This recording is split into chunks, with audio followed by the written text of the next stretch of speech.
Channel చూస్తున్న ప్రేక్షకులందరికీ నమస్కారం. ఆర్కే7 భక్తి ఛానల్ చూస్తున్న ప్రేక్షకులందరికీ నమస్కారం. యాగాలు తరాలు మారిన చరిత్రలో నిలిచిన హరిశ్చంద్రుడు.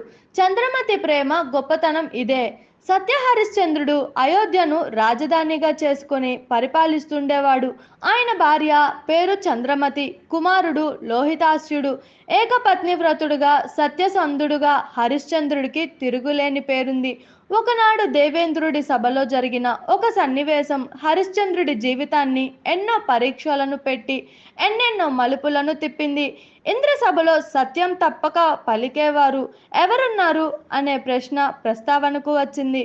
అప్పుడు వెంటనే అక్కడ ఉన్న వశిష్ఠుడు భూలోకంలో హరిశ్చంద్రుడు ఉన్నాడని చెప్పాడు.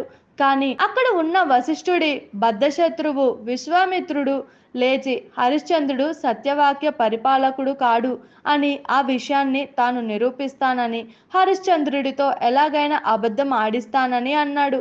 ఆ తర్వాత జరిగిన పరిణామాల నేపథ్యంలో హరిశ్చంద్రుడు భార్య చంద్రమతికి రాజు రాజదండన విధిస్తారు. రాజభటుల ఆమెను కాటి కాపరిగా ఉన్న హరిశ్చంద్రుడి దగ్గరకే తీసుకువచ్చి శిక్ష అమలు చేయమన్నారు. ఆమె తన భార్య అని తెలిసిన, నిరపరాధి అని తెలిసిన రాజు ఆజ్ఞను హరిశ్చంద్రుడు అమలుపరిచాడు.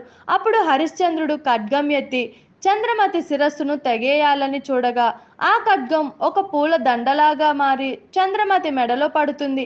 వెంటనే దేవతలంతా అక్కడ ప్రత్యక్షమయ్యారు. విశ్వామిత్రుడు, వశిష్ఠుడు లాంటి ఋషులు అక్కడకు వచ్చి చేరి అబద్ధం ఆడని, ధర్మం తప్పని హరిశ్చంద్రుడిని ఎంతగానో ప్రశంసించారు. విశ్వామిత్రుడు ఓడిపోయానని ఒప్పుకోవటంతో హరిశ్చంద్రుడి మీద దేవతలంతా పుష్పవృష్టి కురిపించారు. ఇలా హరిశ్చంద్రుడు సర్వమానవాళికి ఆదర్శ పురుషుడయ్యాడు. సత్యనిరతిని తప్పక సత్య హరిశ్చంద్రుడిగా పేరు పొందాడు. వాస్తవానికి ఈ దంపతులది ప్రేమ పెళ్లి తర్వాత ఎలా ఉండాలో ప్రపంచానికి చాటి చెప్పింది. పెళ్లి తర్వాత ఎంత ప్రేమగా ఉండాలో, ఎంతో అన్యోన్యంగా ఉండాలో అని ప్రపంచంలో తరాలు మారినా, యాగాలు మారినా, కాలాలు మారినా వీరే ఆదర్శంగా నిలిచారు. అందుకే సత్య హరిశ్చంద్రుడి నాటికి ఎప్పటికీ చరిత్రలో ఇప్పటికీ ఎప్పటికీ అలా నిలిచిపోయింది. చూసారు కదా, ఇలాంటి మరిన్ని ఇంట్రెస్టింగ్ వీడియోస్ కోసం మా ఆర్కే7 భక్తి ఛానల్ని లైక్ చేయండి, షేర్ చేయండి, సబ్స్క్రైబ్ చేయండి. నేను మీ Anusha anchor. Thank you all.